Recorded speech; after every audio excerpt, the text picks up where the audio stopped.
definitely try to align them. That's definitely part of the planning process. It's a requirement under Florida growth management law.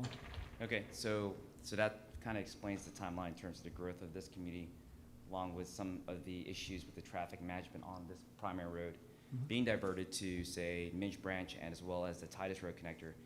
Totally understand that, with the exception that there's a 3 to 4 year gap between the state and the county's building and expansion of 390.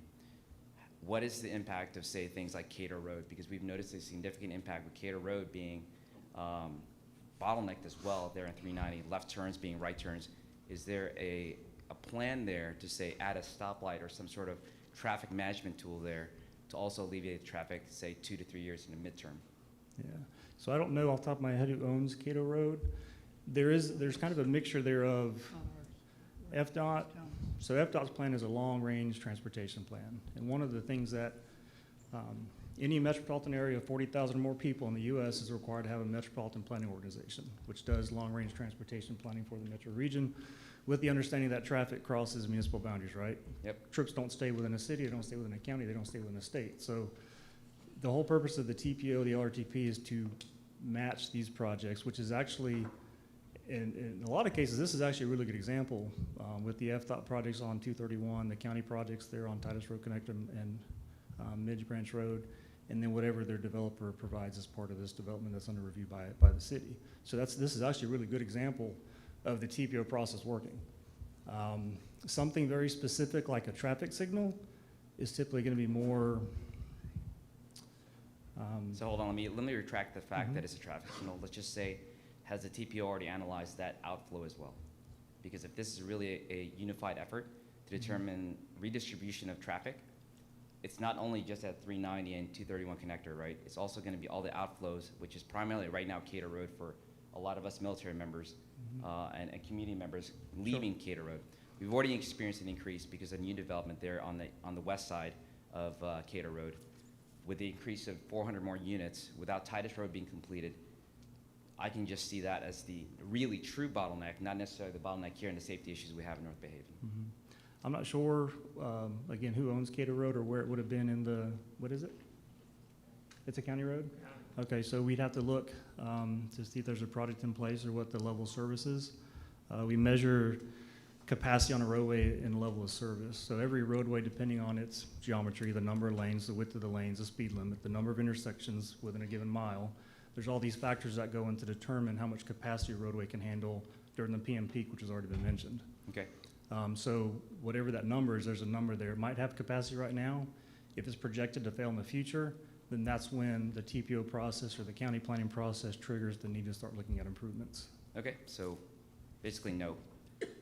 I don't, I can't memorize every road in the county or project, but we can look into it. I don't expect that at all. Yeah. I'm just, doing a holistic look here of the different factors. I understand that you probably don't know all the factors, and that's why this meeting's here, right? We really appreciate that. Bringing forward those kind of concerns is really what's important to us. So just from a traffic management flow perspective, I totally understand that and understand that it's a very complicated process, being 5 years and looking at pump cycles, right? Not necessarily just in next year's cycle, but also what's attributed and what we gain back from the community in terms of taxes, et cetera. So totally understand. All right, thanks. We can look at it. If you want to give me your information, I'll go back to the office and look at Cato Road and see what the details are on that. We can get back to you. I think Commissioner Ham said that they would add turn lanes if they could and try to get reimbursement from DOT or whatever, but I think what you're talking about, Cato Road, falls into something possibly like that. Tommy's, well, if you guys can look at that as well. Yeah, I mean, that's a possibility. We've done that in the past with other municipalities. We do interlocal agreements, and that is a possibility. Yeah, we will explore that as well. There are studies you can do depending on traffic volumes, the number of turning movements, number of accidents are called signal warrants, or you do a study and see if it warrants a new signal. So that's something that can be requested. So any other questions for the gentleman? I apologize. Bob Micah, the county manager, was supposed to be here, but he had another engagement pop up, so you got the B team. Got the planning manager, I'm sorry. But if there's any other questions, I'll be happy to answer them. Hey folks, appreciate you letting us come and talk with you guys. Quick question. So I guess we're making the argument here that the addition of this community, the traffic with that is going to be alleviated with the addition of this connector to go north? I don't know if alleviated entirely, but when you're talking about transportation planning engineering, one of the best things you can do to improve congestion is to improve connectivity, right? More options, more alternatives, more ways to go. Honestly, widening lanes is a short-term fix. A lot of y'all have seen where you widen a road and in 5 to 7 years it's just as congested as it was before. But improving connectivity is one of the best things that we can do. So on a percentage perspective, what would you say? On a percentage? Yeah. I haven't looked at so the TPO, typically there's transportation models where you can actually model the networks and model the projected growth and demand and kind of tweak the turning movements and figure out where traffic's going. I don't know if the TPO did that, and I don't have that information. Yeah, so I guess the argument that, let's just pick a number, 50% of that traffic would go north to potentially come all the way back down south on 231 doesn't even make logical sense, right? If I live in that apartment complex or whatever that's going to be, I'm not doing that. I'm not going to drive 3 miles that way, come all the way around and do that. That doesn't make any sense. So, like the gentleman said, the logical way is to look at Cato Road and the constraints right there. That's where you're going to get your most bang for your buck. I mean, it sounds like these funding requirements are well out into the future for Cato. I'm sorry, could you speak up to the mic? Yep. Thank you. It sounds like the funding requirements for that Titus connector are still into the future. So in the interim, something else has to be done. Just doesn't seem like a viable option. There is a right in, right out on the apartment complex on that first phase, the lower part that they're probably going to build first. There's before Mill Bayou Road. There, I think on the plan of the apartment complex, there's a right in, right out where they'll be able to come out, turn right onto 390, or if they're coming from the west on 390, they'll be able to turn right into the complex. And there's going to be 800 cars through that one entrance and exit. They're going to have a right in, right out, which will alleviate some traffic going on to Mill Bayou Road. Like 50%, 60%, like what? Well, it's just the first phase is what we're talking about. They're starting to build on this apartment complex. The second phase is north above the ball fields, and that probably won't even get built until the Titus Road connection is already built. Probably. And the north phase is probably going to tend to go more north toward toward Titus Road. I guess what information leads you to believe that? Well, if I was further down Mill Bayou Road, I'd be wanting to go that way versus come back to 390. Potentially, I guess it depends on which directions you're going, right? Because you could get out to Titus So Road. I guess my point is you're and get making a to lot of 231. assumptions here that we don't have any factual data to stand If on. I was in a car, I'd probably want to take the shorter route, and that would be it. Okay, sir, do Which, you have yeah, any which other would be through questions? Mill Bayou. Okay, you've made your point, okay. You got any other questions? No? Okay, let's move on to the next person. Anybody else have a question? Yes, come on up, sir. We have mixed a few things. So I should say for the county has a concurrency management system where we monitor the roadway, all the county roadway segments. We update that every year with new FDOT background counts. We add in approved development to update those counts for additional demand. That happens on an annual basis. If we find an intersection that's failing or that needs improvement, that can be done relatively quickly. That's a short-term planning or engineering improvement. The DOT projects are long-range improvements, so they're kind of on slightly different schedules. Hi, once again, thank y'all for coming out. Appreciate your time. So looking at this slide right here about the bridge development, how many lanes is that going to be? I don't have the cross-section. Again, that's the DOT portion. Okay. I don't know did we have information of the DOT project website? So I would encourage you all, I was thinking 6 lanes. I believe it's a They 6 probably lanes. match. Is it 6? All right, so what's the timetable of how long it takes to complete an upgrade or refurbish a bridge? How long is that? The bridge? It's about 2 years.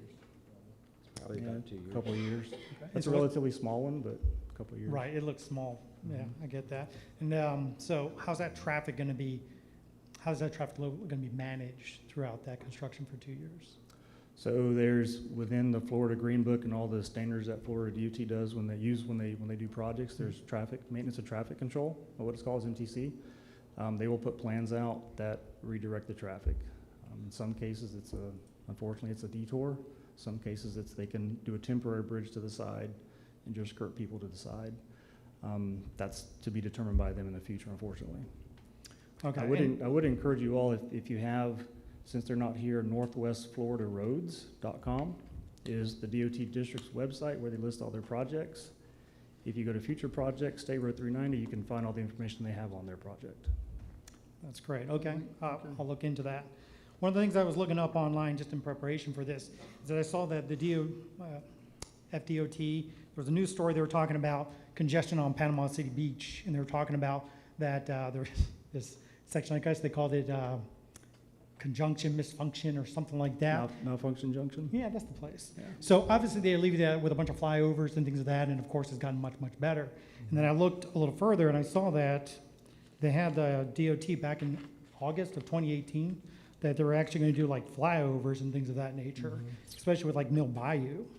So I was just wondering, do you have like the notes or do you understand what was going to happen with that flyover? They were talking about like a 231 bridge over Mill Bayou. It's going to be like 11-foot lanes, things like that. I mean, this was like 2 years ago. It's got to be part of a project or funding that may have occurred or something planning is probably already done. What does that look like? I'm not trying to be flippant or avoid the question, but I'm the county planning manager. As y'all can imagine, we are super busy. Land use rebuilding from Hurricane Michael. I'm not familiar with all the FDOT projects. Not a problem. I can provide you a copy of this if you need. But you know, like it'd be nice to know that there are projects that are being developed. I mean, there's like 13 of these that have been identified, and there was money that was promised, you know, to this county and this, you know, part of the state. And just kind of wondering, like, there's this common thing where money is being allocated and moved somehow. And so as we look at this, you know, when I look at this story, the lady says she plans her entire day around traffic on Panama City Beach, you know, where you just sit there in a parking lot. And that's Back Beach Road. And somebody did an analysis on Back Beach Road saying there's going to be about 40,000 vehicles per day, whatever it is, the AATD or whatever it's called, right? They did a traffic analysis at one point saying that road's going to have 40,000 vehicles on it, but it turned out to be 85,000. So again, that's a little over double what was anticipated for that. So kind of looking into the future that we're going to build a preserve. I think on the slide it showed that there was additional development that's going to occur, whether it be, you know, 400 units every 50 plus acres or more or less. Is there going to be commercial? Do we know there's going to be commercial development in this area? If it is, then it's going to entice visitors, which is a good thing. We want to entice visitors to come here. But then it goes from just a two-lane residential road to be a commercial place where people want to visit. We want to encourage people to live, work, and play here. So it's just, we got to anticipate where we don't become a farce like Panama City Beach. We don't want Lynn Haven to be the joke where they're saying, don't go to Lynn Haven because you're just going to be parked there. You know, we don't want that either. We want, I mean, if you drive by Arbor Landings, their properties are beautiful, but you're going to have 400 additional residents here talking about a traffic problem, not just the folks here at Mill Bayou. So you point out that small little section saying, hey, this is a small part, but we got to think about the future residents that are going to be here. You're talking about the growth of Bay County, and this is one of the biggest parts of it. We should anticipate that growth. And I understand congruently, but they've been congruently living with the construction here since 2014. And then we're going to anticipate another 5, possibly 6 years with another 12 months tacked on to that if government stays on time, right? I trust these guys to be on time, but Florida Department of Transportation, they're a little sketchy, especially when I'm looking back at August of 2018, there's supposed to be a flyover. Supposed to be 5 flyovers. So, just a thought. Thank you. I'll see you guys tomorrow. If you Thank guys you, want sir. this, I can provide this at the end. Thank you, sir. Yes, ma'am. Are we opening for general questions or just for him? Yeah, no, ma'am, you feel free to come up, yes. Hi, okay. I have a question. So with the Titus expansion funneling traffic through a school zone, how is that gonna make it safe for the kids that walk to school and cross the roads? Because if you look at traffic patterns in the morning, people are coming into town. They're going down 390, down 231, and y'all are about to funnel all the Southport traffic that gets backed up in there through a school zone and through Titus, and kids are crossing the road in the morning. So how does that help that situation? So in full disclosure, our 4 children go to North Bay Haven. Yeah. Although this is the first time I've been to the cafeteria. I had to call my oldest daughter and say, where's the cafeteria at? But I know at the meeting we held a week or 2 ago, representatives from the school were here. They did have flashing lights, crosswalks in place prior to Hurricane Michael that then got destroyed. I believe they were talking with our county staff to try to find a way to expedite getting those replaced. They've been working to get those replaced through insurance, but I think we're trying to find a way for them to be able to do it sooner. Okay, so But if those you- crosswalks are one of the, if you put stoplights at the crosswalks, then you have the potential to block our entire neighborhood from exiting. So that could possibly happen. So I was just curious how that was supposed to help. And I did pull from the FDOT, they did do a traffic study, I think it was in 2017, prior to all the new housing. And Cato Road, Mill Bayou, and 390 was an F in the morning and C in the PM. And this is before the thousands of homes that have been built. So that's gonna make that F a little bit more F-y. So if y'all wanna look that up, it's on the FDOT website. So that was the only thing I had to ask. Thank you. Thank you, ma'am. Yes, ma'am. And while you're coming up, Chris, if any of y'all have an answer or something you want to interject, please let us know, okay? or I'll just defer to the city. I'm not sure who's responsible, but my main question, I guess it kind of leads off of hers, is why do we not have crosswalkers for drop-off and pickup times for North Bay Haven, like other schools do that I've seen, especially on people? busy roads? People walking across? Yes, like they stop traffic so that they can cross safely. Right, I know there's crossing a- guard, thank you.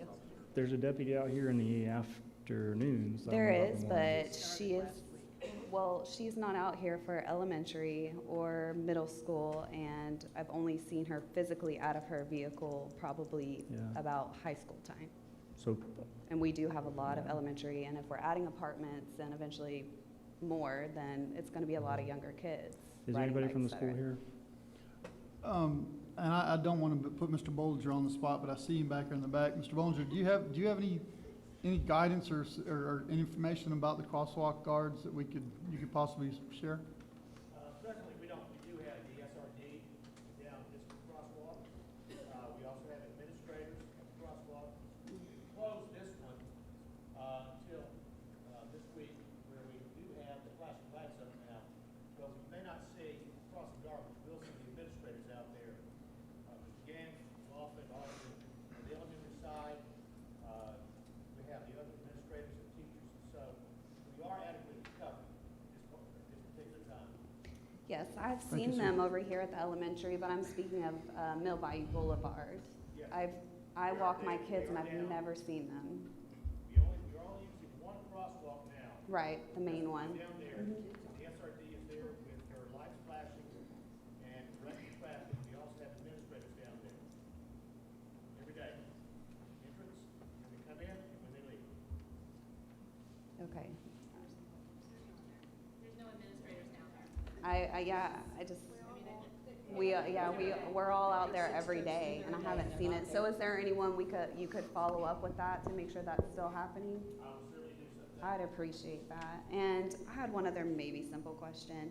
So the light at 390 and Mill Bayou Boulevard, I have noticed that if you pull up, most lights, they have a sensor, so it'll trigger both sides that there's a car there. Well, that light does not. So you will sit there and you'll have to wait for a whole nother cycle, even when you came up at the same time as the other car across the way. I don't know who looks into that, or if that could be more. Okay, all right, thank you. Thank you, ma'am. Any next person? No? Okay. I'll go next. Okay, yes, sir. I've got a lot of questions, so it might take a little time. And I'm also gonna take this off here and look this way. So my name's Casey O'Laughlin. Actually, if you would look this way, because you're Okay. answering to us, not, Okay, okay? yes, sir. Thank you. My name's Casey O'Laughlin. I'm a licensed civil engineer in the state of Florida, state of Missouri, NCES record holder. I work for a firm called the Parsons Corporation. We were engineers of record for Zone 1 at the Tyndall rebuild. I myself was engineer of record for multiple F-35 hangars on that job. And I live north in College Point, so if you go north on Harvard, I live up there, but both my children go here. So I took a look at some of the prior meetings, and I took a look at some of the statements that were made, and then I cross-referenced some of the codes that really should be in compliance with. And when I reviewed them, I noticed that the last commission meeting, the city planner stated that FDOT requires a 4 p.m. to 6 p.m. peak vehicular flow calc, but nowhere in any standard or guideline I saw some criteria about in metro areas that's typically a governing hour, but there's no requirement for that. So the overarching goal Sir? of, yeah. You've given us the question. Sure. So I'm going to let you read your question. Where is the criteria for 4 to 6 p.m. that is a requirement? Excuse me, can I? All I can tell you is that when the city had concurrency, had to have traffic concurrency, which we do not now, we are a doulas, which means we don't have to have proportionate fair share. What we have instead is a multimodal mobility fee, so that for every unit that goes in, they have to pay a certain sum of money to help with roadway improvements, and that will be over $300,000 to help with roadway improvements. But I can tell you that when I worked for a city that did have concurrency, when it was Department of Community Affairs, and that city had concurrency, the FDOT transportation planners, because whenever we had a land use change, we still do have to submit it to the state. And it used to go through a very thorough review. They don't review them as thoroughly today as they used to, but it was a transportation planner for FDOT District 3 who told us that so that we could use that when we were telling people what was needed for the analysis. Wow, that was a very long reference. Is there a Florida, code? Florida Statutes, Chapter 163. Okay, it says, Florida Growth Management Law. So throughout, since the mid-'80s, when Florida Growth Management Law is very strong and strict, Chapter 163, you can find all the requirements that used to be in there. PM peak was the standard. I was a FDOT and a DCA planning reviewer. PM peak is the state standard. What you're finding is, over time, the growth management laws have been weakened, or the legislature's taken some of those requirements away, such as concurrency for the most part. But those requirements are still in all the local codes as legacy code that implemented the state statute. okay, thank you. So I was unable to find that policy anywhere. I saw that it might have been a guide, but I believe that the intent, correct me if I'm wrong, the overarching goal of every civil engineering code that I've been taught is to consider to the utmost public safety. How did the developer's engineer in the city determine that the public safety is best considered through a 4 p.m. to 6 p.m. study and ignoring any AM? I don't think that's not the standard that land development growth management planning is held to in Florida. It's held to Chapter 163, which is the PM peak standard. Okay. So your engineering best practices or above and beyond is not planning. This is community planning, is slightly different, I would say.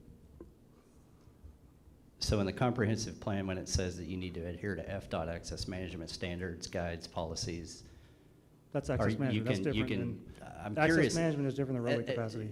So my question is just from, I drive this route every day, drop my kids off. PM peak flow is not the controlling variable here. It ignores the oath that we take as civil engineers to hold public safety to the utmost. So I'm curious, can there be an AM study done, and this time put the counters to where they actually catch the high school traffic? The counters that were placed out here were beyond where high schoolers turn in. So you probably missed half of your school traffic. Is that a possibility, to do an AM study before we approve or even vote to approve this job? We can certainly look into see if we can require that, but I'm not going to tell you at this point that we can require the contractor to do that, or the developer to do that. Okay, so when I reviewed some signed and sealed drawings provided to the city by the developer's engineer, I noticed some site data tables with TBD listed.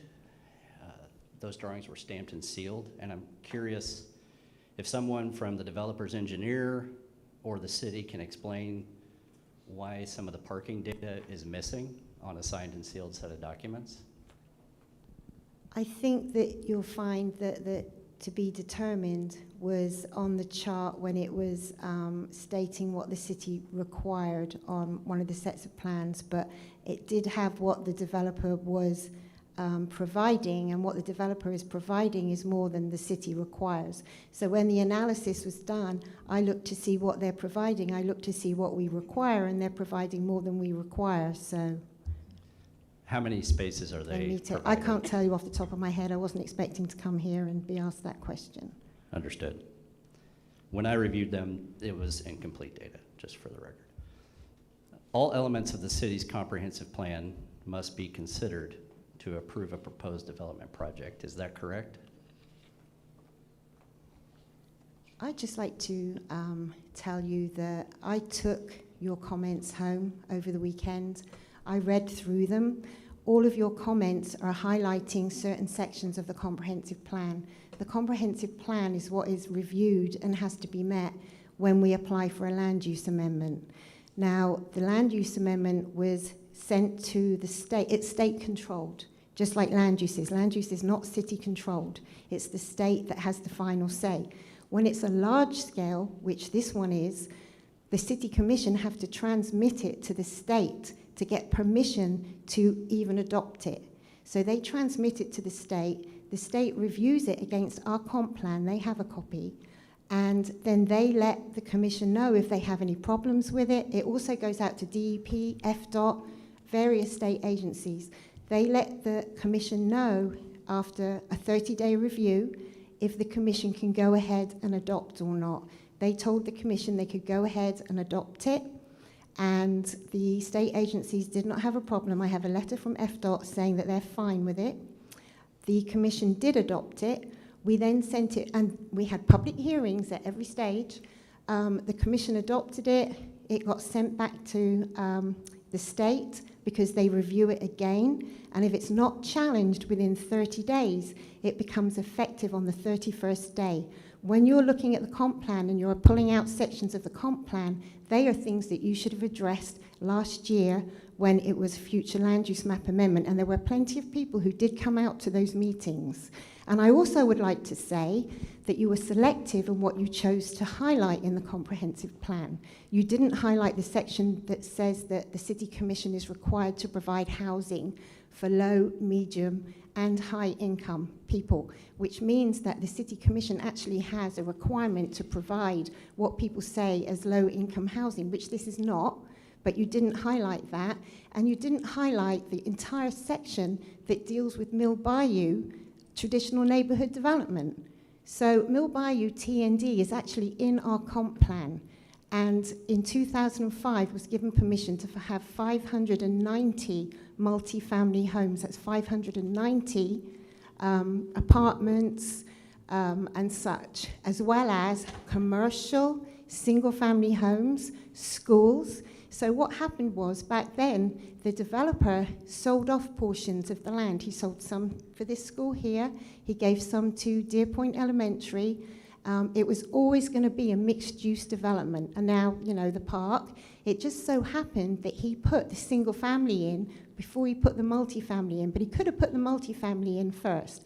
And so when the land use went to the state last year, and he asked for a mixed use on this portion, instead of the TND, the reason the state allowed it was because the density is lower than it would have been under TND.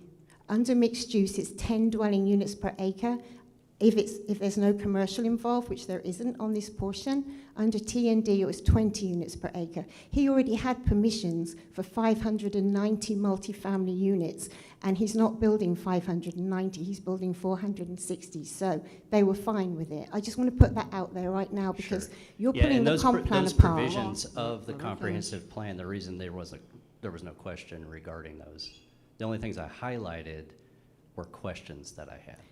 But they're not relevant to what's happening now. So I guess I'm confused. You're saying that the comprehensive plan is only to consider land use No, it also guides the ULDC, but the things that you highlighted, the things that you're asking about are things that get looked at that stage, yes.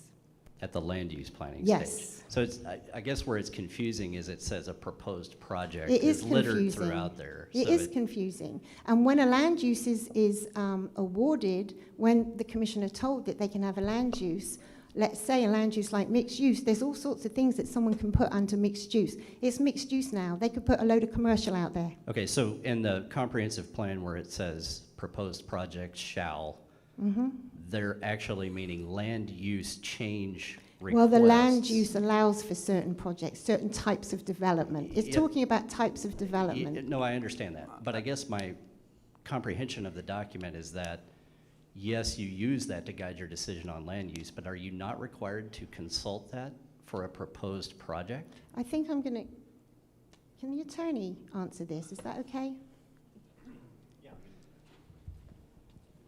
You know, big picture, you have the comprehensive plan is more policy driven. So you do have this overarching policy, and like Amanda said, below that you have your land development code or your land development regulations. So when you do have, and then below that you have somebody come with a development order application. And so Sure. the city takes that and says, okay, well, here's the development order application. Does that meet the land development code? And then bigger picture, does that comply with the comprehensive plan, when really at that stage you're looking at, oh, what's a mixed use land use? And so yes, all these things are allowed under it. And so that's, yes, they consult with it, but more of just, is it consistent with a mixed use land? In this case, if it was a mixed use project, they'll look, okay, is this apartment complex and some single family, is that consistent with our mixed use? And then we'll tie it down to the land development code, and it gets presented to the planning board and goes to the commission. So I want to interject for a second. So the prevailing question is, does the development meet the current land use or for this property? Right, and you say land use, but really it's the land development code, and then bigger policy picture, our comprehensive plan, which gets reviewed and amended every 7 to 10 years or so. You look at it like that. But yes. Yeah, I read a recent Attorney General of Florida's opinion that said all proposed projects and development orders should comply with the city's comprehensive plan document. Is that, are you familiar with that judgment? Yeah, that's what you look for consistency Sure. with. So And yes, would you agree that there's a number of provisions in that comprehensive that talked about the public safety, the public health, things like just general things? I mean, on this proposed project. Right, absolutely. The comp plan is your more general policy, so you're always going to have stuff in there. And when they make their decision, if they make a decision tomorrow night, they could take all that into account. Absolutely. That's the point I'm trying to make. So really what this all boils down to, and everything I've asked here really has a general theme, and that's, are we being transparent about the efforts we're making to ensure that the requirements of our applicable codes, our ordinances, and our comprehensive plans are being met? Yeah, I mean, what you have is the first step when they evaluate this application is a more of a technical review, so that's done on a staff level, so that's not done in the public, but the staff looks at that, and then it goes to the planning board, which is a public meeting, so that's transparent, where you can ask them questions and see and make sure, listen to what the staff has reviewed, and then obviously the next step is another public meeting, in this case two, where again it's transparent, and the commission can ask those questions. They hear the staff presentation, they hear the planning board recommendation, and then they hear whatever evidence is deduced there, and they make their decision. Sure. So to be clear, though, I think. Sir, I think I'm going to stop you there. I think you've made your point on that item, so let's move to the next one, please. Okay. Because we do have a bunch of people here. Sure. So I think Ashley mentioned that at least I could find the most recent AADT data was from 2017. Looked like a PD&E study. It actually rated a few of the intersections at an F. But in that, it has AM levels of service, and I'm curious. Some of these AM levels of service, like 390 to Cato, are worse than the PM. So I'm curious why we're not looking at AM. Again, it's a question I have. And I believe the planner stated that was what the criteria required. that it was a PM peak level. Okay, and that's in policy where? Which policy again? I'm gonna look it up when I get home. I'm just, sorry. So, Write this down. so I was in the FDOT Central Office Planning Office when Senate Bill 360 made a lot of changes to the state growth management laws and concurrency requirements. I gave training to every DOT district around the state on PM peak analysis and what was required. So I can tell you the professional practice, the standard of transportation concurrency, transportation capacity analysis throughout Florida for 30 years has been PM peak. Now, there are certainly other windows. There's the midday peak, right? In some areas where you've got a high commercial, not a lot of residential, the midday peak is very high. All I can tell you is that for better on 20, 30 years, PM peak is what was required by state law. They gradually changed that and whittled that away a little bit so local governments had more flexibility as Lynn Haven's got a mobility fee or mobility calculation. Mid-2000s, they made it to where you could do a transportation concurrency management area and average your LOS for an area on the PM peak. But PM peak's always been the required standard, so the bias for every local government in the state has been to meet that standard and do PM peak analysis. Now, Okay. whether someone wants to require an additional measure of analysis, they certainly could, Okay. but the So, standard is PM peak. PM peak over time, on average, studies across the state, is the highest point of demand throughout the day. in your opinion, is a 4 p.m. to 6 p.m. analysis capturing peak data flow based on what you've seen here? Based on all the transportation planning analysis and studies and guidance by FDOT, yes. Okay. So in your opinion, that's correct? My opinion is that PM peak is what's always been required, Okay. and that's what most local governments do, and that's professionally acceptable and has always been. Okay. That's all I've got. Thank you. Thank you, sir. Yes, ma'am. I see you getting up. Come on up, please. Well, I do have a safety question that's kind of bothered me even before all of this started to happen, because we have one way in and one way out. Since Hurricane Michael, we are surrounded by a lot of dead timber. And lately, with all this construction, we have these huge piles of dead timber growing all around us, down 390, down at the end of Mill Bayou. And we have a lot of wind right now. So let's say one of these timber things catch on fire, the wind blows, it starts our neighborhood on fire, school's in session. We need to evacuate the neighborhood.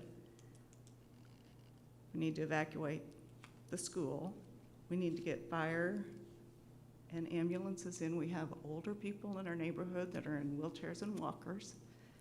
How does that all happen? I don't know why we're rushing putting in 500 more units to this tinderbox. I mean, when you say 350 or 390 is going to be widened, we're talking the beginning of that maybe in 5 years. I've been here 3 years and we're still working on the 390 that had started before I even moved here. So we're really talking 10 to 15 years down the road, we'll have 390 maybe. But we're putting thousands and thousands of people, their lives at risk. And I'm just wondering, if you've got kids here in this school and they say, come pick up your kids because the neighborhood's on fire and you can't get to them. Thank you, ma'am. Yes, ma'am.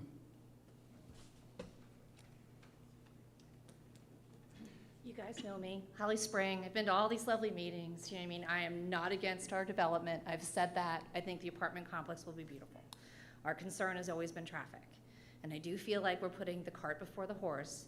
One of these developments even attaches to a road that doesn't exist right now. That would be Titus. Mill Bayou is not complete in any way to give anyone in this neighborhood the option of going left instead of going right. I think that that is a shame considering what she's saying. And I really desperately hope that you guys will truly consider to do an AM study. Come out here at 7 o'clock in the morning and try and get from my house to that road, there's a line all the way down the road. God forbid somebody has a heart attack, then, because let me tell you, just no fire, no nothing. You just need to get EMS back to our neighborhood. So I wonder if at any time, or if you can consider before tomorrow, to at least call your EMS, call your police station, call your fire department, and ask them how are they going to get back here at a time in the AM, because it is insanity with a line. You could take anybody that comes up 390 that has turned out of Harvard, turn out of any of those roads down there, it is impossible to make a left. This traffic goes all the way to the bridge just to make a left in here with the light. So my biggest concern is when you approve this thing tomorrow, which I have a feeling you're going to do, but don't know that, I'm just saying I have a feeling. I mean, I do understand the need for growth. I do completely understand it. I'm a banker. I want Bay County to boom like you would not imagine. I want you to put as many single-family homes in here that I can make mortgages on. I want first-time home buyers. I want to educate them on the state, give them $7,500 of free money to come buy a house in Bay County. There's Hurricane Michael money that'll be renewed at the end of this year. There's lots of great housing opportunities in this wonderful town. I'm just concerned that we are putting the cart before the horse. And if you guys want to approve this front section, I'm good with that. You did make a mention the last time of holding the COs on the back section until the road exists, or until, you can't force poor Mr. David to take that road all the way to Dam Road. I understand that. But you've got to give us an outlet to get out of here in emergency situations. And I don't think that we've alleviated or allowed for that. And I'm very concerned about that for my family and for everybody here at the school. Okay? Thank you, ma'am. Oh, yes. Go So, ahead, Chris. speaking on that too, part of the development is, the road is driven by development. So the more development that you stop or slow down, that prolongs Mill Bayou Boulevard being extended through to Highway 2321.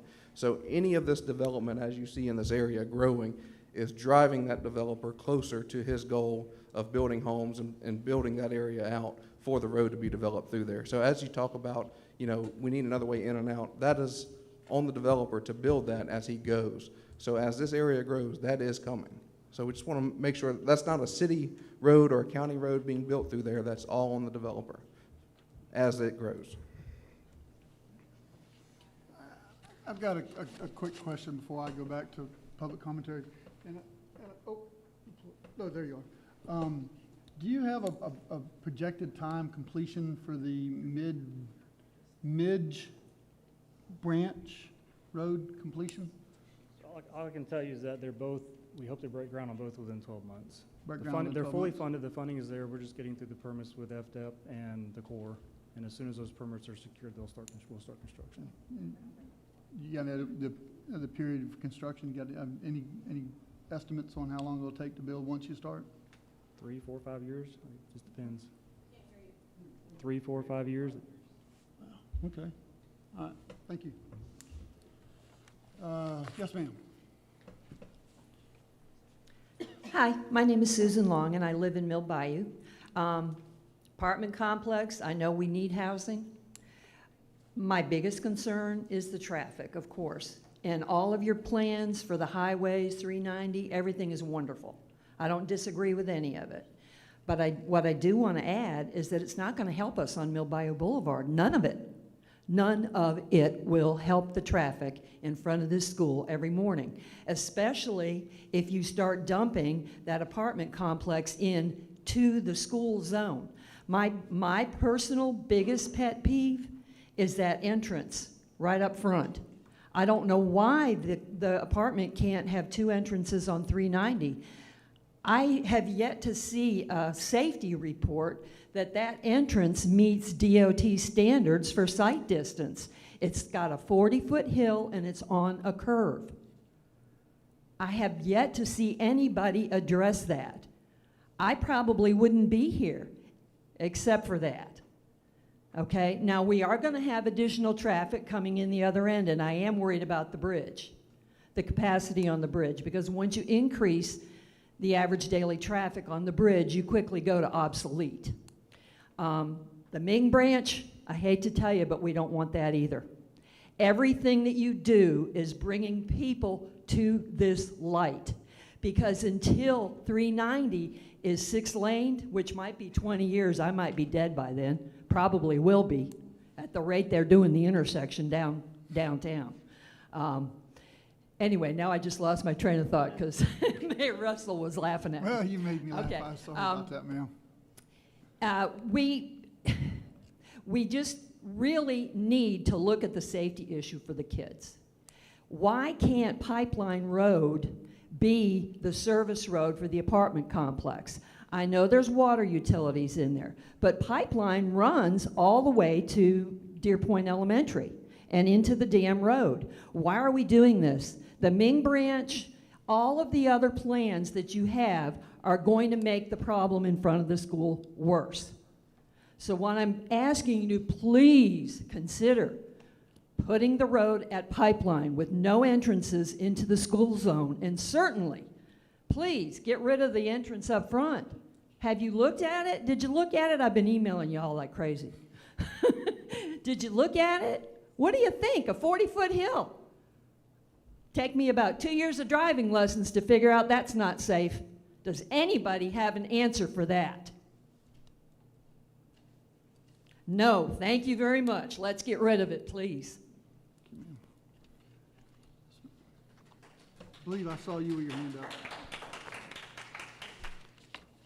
So I'm a very simple and not smart man, so I'll put that up front. My only question really is for the development, that's what, 180 units or up to 400 and something units, right? 462. 462, so it's phased over how many years to develop? At the meeting, it'll take them 3 years to complete. So about 3 years to complete. What is the traffic flow for the construction equipment and personnel coming through for that calculation? Oh, I don't know, but I don't think it'll be as much as once it's occupied. Okay, so is there already also going to be, hopefully, cleanup of that facility and everything else? Because I was here when Mill Bayou was really 5 homes. It was terrible, building just 20 homes at a time, including construction and noise. So noise abatement, of course, can be a concern for us, but also the cleanup factor, because I actually popped a couple tires because of it. So as long as that's addressed, and as long as the addressing of the increased flow of, honestly, workers coming into this as an added safety issue, honestly, for us as homeowners and school district here, I'm okay. But if you're telling me that that's been already addressed, perfect. But if not, I'd really ask you to consider that for tomorrow. Thanks. Thank you, sir. Yes, ma'am. Hello.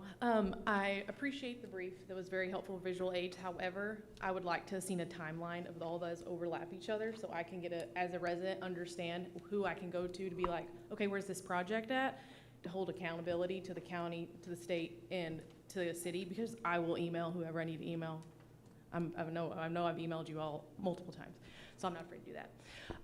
But that, to me, and some of the pictures are a lot to be desired, so like, but it gets the point across, but a timeline of how that all overlaps. And I did have a question. Does the city own Mill Bayou Boulevard? Is that your road? Whose road is that? Is it county Good road? question. No, if it doesn't belong to the developer, it belongs to the city. The section that's already built. Okay, so is there a plan to widen that bridge as you go into Mill Bayou? There's a bridge over Midge Branch Creek, right? There's a bridge, and so I was curious, is that, because that'll be a bottleneck area? 1 lane. Yeah, 1 lane. So I just wanted to put that out there, that could be a potential bottleneck area for the subdivision and for that north side. And that's all I have. Thank you. Thank you, ma'am. Anybody else like to make a comment? No, okay, well, I want to thank all of y'all for coming. Yes, ma'am.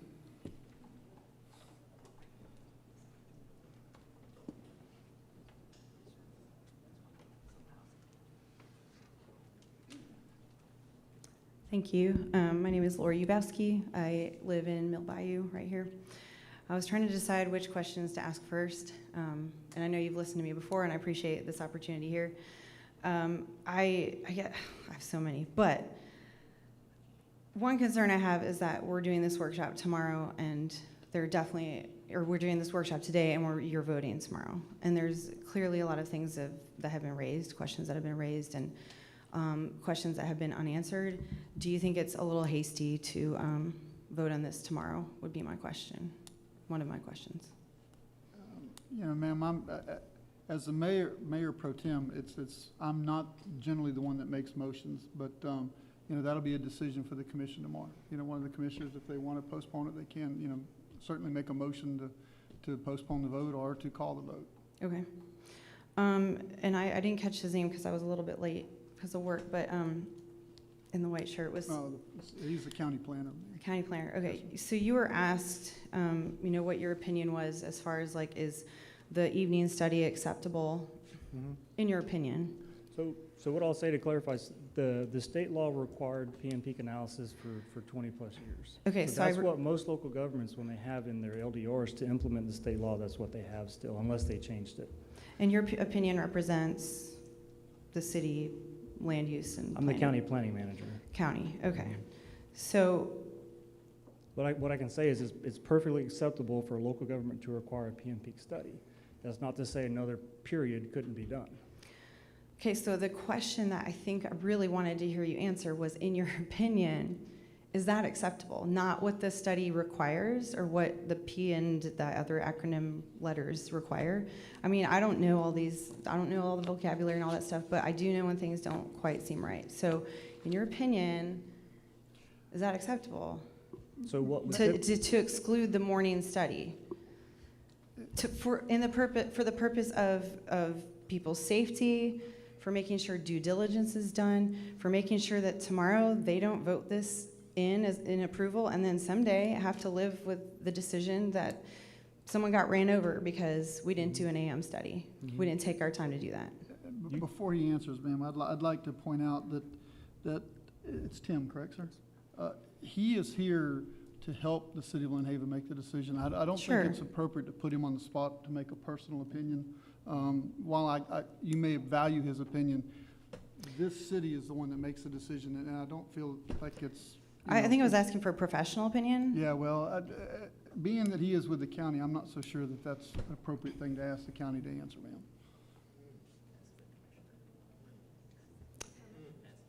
Commissioners, do you feel, in your opinion, that this PM study is all we need? Are we doing our due diligence by just basing this vote and decision off a PM study and completely excluding an AM study? I will try my best to answer it to my opinion. While I think that there are traffic issues here, and maybe the AM study would be more effective to explain to us, if the requirement for the city's planning is PM, and we don't follow those guidelines, it opens the city up for a potential lawsuit with a developer if we don't follow our own guidelines. Are you absolutely sure it requires PM? Because in the comprehensive plan, it doesn't indicate PM. It does not. It just... What do we... Actually, we don't require anything, do we?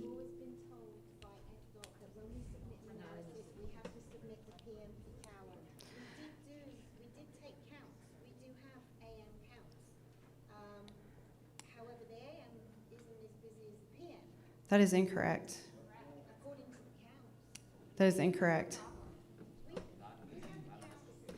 The fact that you all don't really know the answer to this question concerns me, Amanda. And I would like to know when those counts were done. Was it pre-Hurricane Michael? Was it during COVID? Because you do know that several students are virtual right now. So if you're basing something that's happened, you know, or basing counts that have been done during COVID, okay, that is, you put the counter in the wrong place. The counter missed over 330 Ma'am, cards a day. don't raise your voice, okay? I mean, we're going to be civil or we're not going to have this. No, I got it. This was one of my questions anyways, was the counter, like, if I have to form it as a question, who decided that, or how did we decide that that was the best place for the counter? Because it did miss all the high school traffic that enters onto the road, turns into their parking lot, comes out of their parking lot and goes back to 390. Those cars did not travel over the counter. Yeah, it is, you're right, it is higher in the morning. Yeah, absolutely. Yeah. But what I'm saying is that that's not even accurate because You have several students who are virtual right now. And so the studies that and again, it does appear to be scrambling a bit because we've had this delay and now we're trying to backtrack a little bit, but like, appreciate it on some level, I suppose, but it's not accurate because you don't have the flow of traffic you normally have right now, even without further development, because you have a good number of students who drive themselves and parents who drive their students that are not driving here because of COVID, and they're virtual. So that I feel like that really needs to be taken into consideration. So that is my biggest question. Is that traffic study reliable in making this decision? Our biggest issues are in the morning, and that's kind of my question with the Titus extension and the Midge branch. My question still is, what does that alleviate? Because I can tell you right now, nobody's traveling to Southport in the morning. Maybe a handful of people who are trying to get to Deer Point. I was one of those people until my kids got into the school. I had to wait 2 years to get in the school, and it was worth the time. But it was a nightmare. It was a nightmare to come back. I could get there just fine, for the most part, but to come back, absolute nightmare.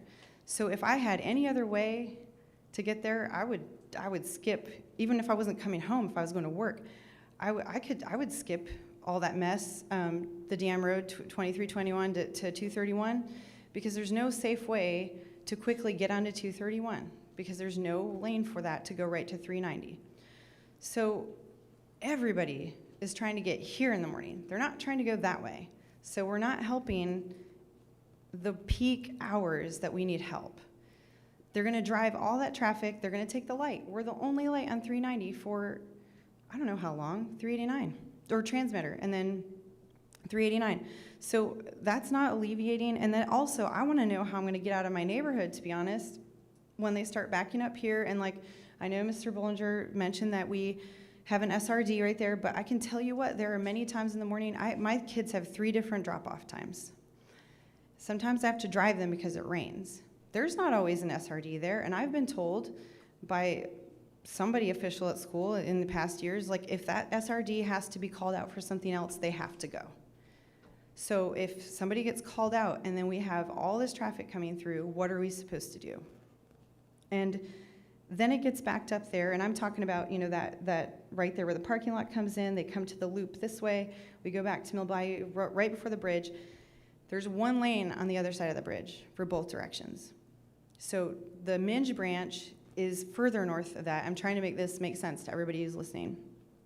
But that Titus extension does not solve our problem of getting stuck in our driveways, because you have, on our streets, because you're gonna have the complex coming out onto Water Lily. That's the first street over the bridge, and it's gonna start backing up there.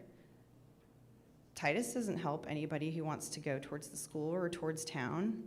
It doesn't help us because it's north of us, and we don't need to go north. We need to go south.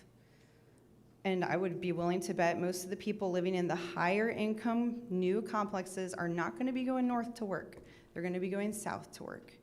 So I wanna know how I'm not gonna get stuck in my neighborhood with me and my fellow residents parked on our streets waiting to get out with 1 lane. I also wanna ask about pipeline as well. That would have been my question, and I think Susan mentioned that, but why can that not be used? There's already a dirt road. There's already, you know, access to 390, 231. It all connects. You could put a light there, maybe, I don't know obviously the requirements, but why can that not be used so that all that traffic is not funneled here? And if it's a money issue, why is it a money issue? That's my question. It's gotta be the money. That's my question. Can we find that money? Could we put money towards that instead of a ridiculous Midge branch that helps nobody right now? Why? Does anyone know why we can't do pipeline? No, ma'am, I can't answer that, but I will tell you the commission hears your comments. The Midge branch is a county development. It's not a Lynn Haven road, so, I mean, Can Tim, is it Tim? Sorry, names. Can you answer that? Can you answer why we can't use pipeline, why they can't use pipeline instead of Mill Bayou? Thank you.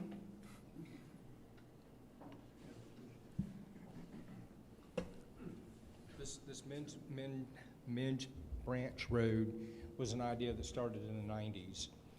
The idea of this is to alleviate the traffic coming south on 231, so they have to circumvent the corner of 390 and 231 to cut through. Same thing in the afternoon when people go north on, or coming out 390 and they need to go north on 231, they can cut to there.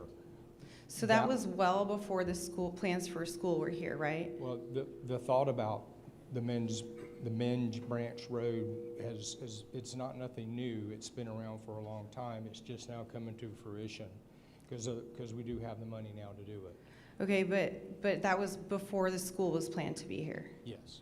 Okay. The idea was, yes. Okay, so reason would stand that things have changed. Maybe that's not the best idea anymore. If that's a plan that was, this is 2021, right? 30 years ago, that was the plan, but now circumstances are different. Well, the purpose of that road is not for the school. The purpose was to alleviate the traffic coming down 231 onto 390. Right. That was it. But that's, so different purpose, Right. but we're dealing with a different issue. Right, Which but is now we have a school, Yeah, you we ask have one about- light here, traffic's Right. backed up. Yeah, and I agree with you. But you ask about that Titus Road extension. That was our thought process behind that. was to Did cut that John corner. David donate the land for Midge Branch extension? The developer, John David. Nobody's No, got a solution. No, St. Joe did. Except for Okay. pipeline. Well, I mean, I still have the question, why can't we use pipeline? Well, Pipeline Road, that was not, you're asking why we used it. It's to cut the corner off of No, I'm 231. asking, why can we not use pipeline? Why is this? It's okay. Why can we not use pipeline for the new development? Again, I'm also not against progress for Lynn Haven or development. Do I love the idea? No, I'd like to look out and see what we have left of the trees, but not against the development. I just don't want that traffic on this road. So why can we Right. not use pipeline? That's my question. I don't have any concrete reasons or studies that I've found or heard of in all this searching to say, why can they not use that road? And then they have their own dedicated road and they don't have to deal with our traffic either. Use pipeline for what purpose? To connect, because pipeline borders both parcels of that property that Mr. Thames is trying to develop. Why Okay. can that not be used? I don't know, why not? Actually, the development engineers here, do you have any suggestions on why that wasn't considered, Mr. Slanina? 90% of the county's drinking water comes down a 54-inch pipe down the center of the pipeline. Probably not a good idea to build a road to the top of it. But that. So can that be on the shoulder? I'm just throwing that out there. Can the pipe be on the shoulder of the road? Well, I believe the pipe's already in the ground, is it not, Jim? I mean, I'm with you. I mean. Okay, well, why this not? is a great question, I think, then, that we need to have answered before we start, before we finalize this. I mean, it seems just logical. Okay, well, keep, and that's fine, but you have to remember now, you're dealing with two different entities, okay? I understand, I'm sympathetic to that. Okay. That's why we are all talking together. Right. But I'm yeah. asking the question I would love for anyone to answer in any entity that we are involving right now Right. to answer that particular question. Why can't this development use Pipeline Road? Correct. Connect to Midge Branch instead of the Bayou, so you don't have the school. I'm not the developer. Okay, I'm well, not, so I don't know. I mean, Well, it's a good question. I mean, I would ask the Okay. same question. But you're I don't know asking- who to ask then if that question doesn't Yeah. get answered here. Yeah, I mean, if you're asking about Midge Branch, I'm just giving you the background on why the county. Sure. No, that's good to know. I'm grateful to know that Midge Branch that we're looking at right there is a plan that was developed 30 years ago, and when none of this progress and change has been made, which now does not make as much sense now that we have a school and other things. Yeah. You would think you Well, would, it's- and I gave him an That's opportunity. that's just why you're asking why. That's how it came to fruition. Okay. No, I Thank appreciate you. that background. Thank you, Tommy. And your question is not going unheard, Thank you. okay? I think that was all that I had. asked that question and was told about the pipes too, but I'm wanting to talk to DOT about this on Wednesday. Mike, Yeah. use your mic if you would, Pat. Okay. I'm sorry, I mumble.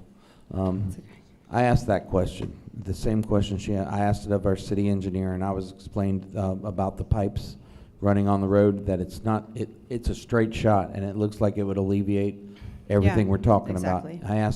I asked it after the last commission meeting. I was in the back of the room talking to Chris Forehand, and I was told, you know, it's hard to do because of the piping and whatnot, and the cost. But honestly, from what you're saying, I mean, if the county's agreeable to it and the DOT is agreeable to it, if you ditched both projects right now that they're funding for and did a straight shot with pipeline, Yes, sir. it could solve the problem. I mean, it's worth asking, you know. And as a representative of the TPO, I'll be at the meeting 3:30 on Wednesday. So will Commissioner Ham and Commissioner Moore and Commissioner Aldridge, and I'll be happy to talk to people there and try to get some answers for you.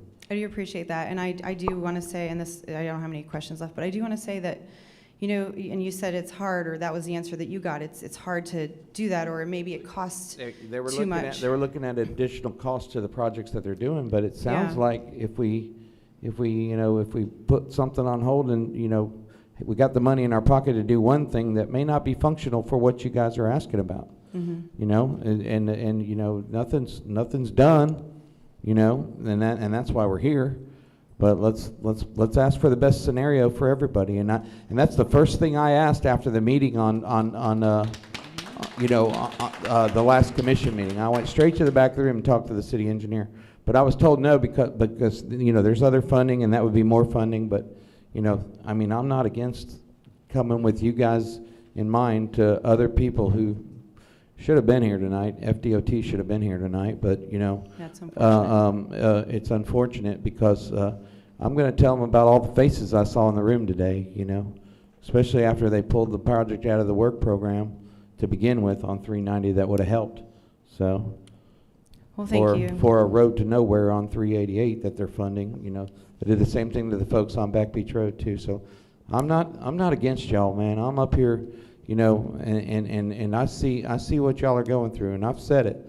But, you know, I also know that a developer has the right to develop his land, but we should find the best scenario that everybody can live together in harmony. So that's what it's all about. So I'm going to do what I can, but, you know, I'm the last guy people listen to sometime, and they should listen to me the first time. So it's a darn shame. I just don't project myself well. Mayor Pro Tem. Commissioner Prono, I'm listening to you.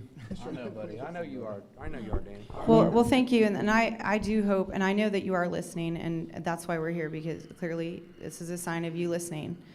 And I do hope that it doesn't come down to well, that's too expensive to build that, or, you know, we can't do that, or, like, I do ask that you be creative and that you continue to come up with ideas like that, so we can come up with a solution that is good for progress in Lynn Haven, but is also going to preserve the quality of life, from 389 to 231 on 390, preserve the quality of life and then the safety of our residents. So thank you. Thank you, ma'am. Mayor Pro Tem. I'm sorry. Oh, yes, Yeah, Ms. Commissioner Tender. I just wanted to say, I agree with Pat completely. And when somebody looks at me and says, how expensive and what is too expensive? What's too expensive? What's the cost of a 6-year-old? Or a 12-year-old, or a 17-year-old. There is no amount of money, there isn't any amount of money that should not be considered before we just throw everybody to the wolves. Thank you. Thank you. Yes, ma'am. Good evening. My name is Alara Mills-Gutcher, and I'm a certified land use planner. I've been in the profession for almost 25 years. I wanted to thank you all for coming here tonight and having this meeting. I think it's very worthy that you have come to listen to your constituents and hear what they have to say, and take that back with you tonight and consider that before you take your action tomorrow. There's a lot of smart people in this room. They've done a lot of research. They're very concerned. I don't know that it's necessarily about this development in particular. It's more about the safety and the congestion on Highway 390. I'm impacted by that congestion because I live down the road, again, off of Harvard Boulevard, and unfortunately, the way this road has developed, there's many single access subdivisions on this road, one way in and one way out. And when you only have single egress subdivisions, they can only go to 390 to get anywhere. So my question for you tonight is if you could consider in your land development regulations for future development to have dual access points for these types of developments so that you don't have this problem in the future, and then 20 years down the road you won't have this kind of citizenry meeting to address those types of concerns. Thank you, ma'am. Thank you. Yes, sir, Mr. Walker.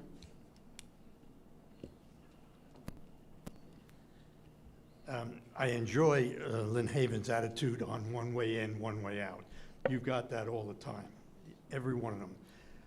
The lady pointed out one thing, fire.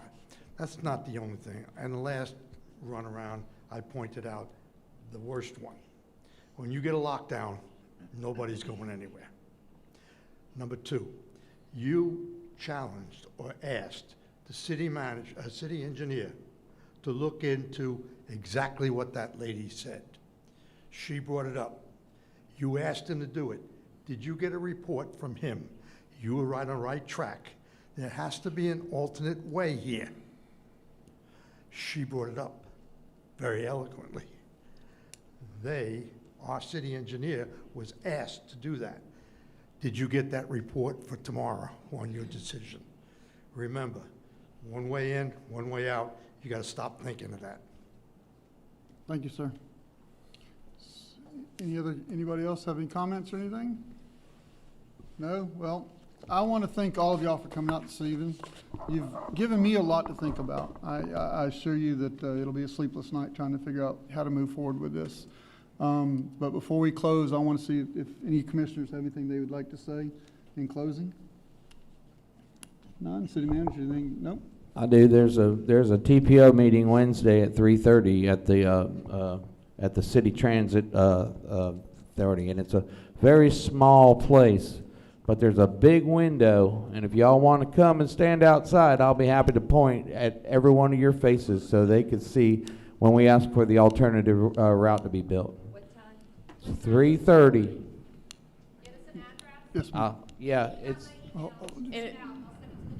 Is there a website for all the people that are going to be in attendance in that meeting so we can kind of do what we do and email blast everybody? That's a good question. Because I will gladly do that.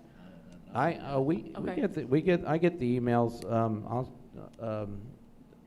I could share it or get the information off it with one of you guys. Okay. So just, my name is Krista Heptig. So I responded to your email. Okay. So yeah, just go to that, and then I will make sure that everybody gets. I'll just forward you the email I got with the agenda. Okay. How about that? That's perfect. Thank you. Appreciate And they have public commentary. I don't know if they'll let everybody in, but I mean, you know, as much as we care, you represent us. I represent the TPO when I'm there, and they say you shouldn't wear your commissioner hat, but I don't take it off when I'm in that meeting. I'm sorry. So. Thank you, sir. Before we leave, I'd also like to say, Doug, Tommy, thank you very much for coming, and Tim, thank you for the information. Thank you. I just wished FDOT was here so they could have given us an update. So, thank you all very much for coming out. Commission meetings tomorrow